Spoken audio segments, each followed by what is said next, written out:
Uchizi stepped off the familiar dirt path, his boots crunching against the damp earth as he ventured into the untamed brush. Tucked firmly under his arm was his most prized possession, a clean notebook ready for the day's secrets. Above him, the dense forest canopy acted like a heavy emerald curtain, muffling the morning light and leaving only scattered patches of shimmering gold on the mossy floor. For over an hour he wandered in the quiet, his heart beating with the thrill of discovery.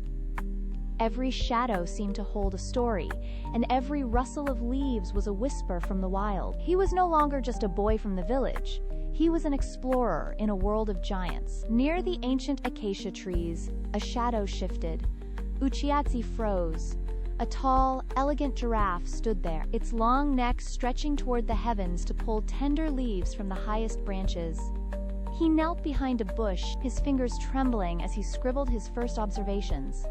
Suddenly, a sharp rustle in the grass to his left made him hold his breath. A zebra emerged, its striking black and white coat shifting like a liquid pattern as it chewed the tall grass. Just as he reached for his pen to capture the moment, a figure appeared on the trail. It was Moses, a seasoned guide wearing a weathered hat and carrying a leather satchel that looked as old as the trees themselves. Moses leaned in and whispered, "The stripes hide it in the tall grass.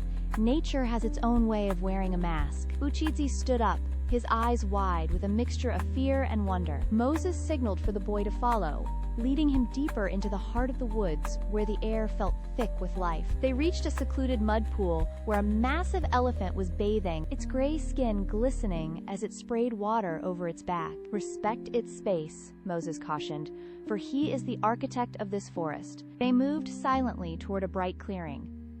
There, atop a sun-drenched rock, a lion paced with rhythmic grace.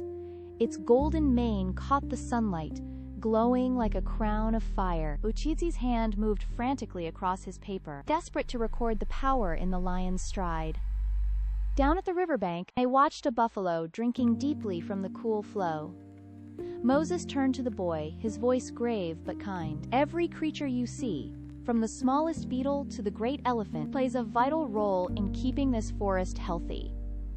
If one disappears, the whole world trembles. We are not just watchers, Uchizi. We are the protectors of this balance." The boy looked at his notebook, realizing that these were not just sketches, but a map of a living, breathing machine that needed his help to survive. As the sun began to dip toward the horizon, they climbed a high ridge. Below them, the canopy stretched out like a sea of broccoli. A parrot soared overhead, its feathers flashing brilliant red and green against the darkening sky. Uchizi closed his notebook with a resolute snap. He looked at the vast horizon and promised Moses, "I will share these lessons with everyone.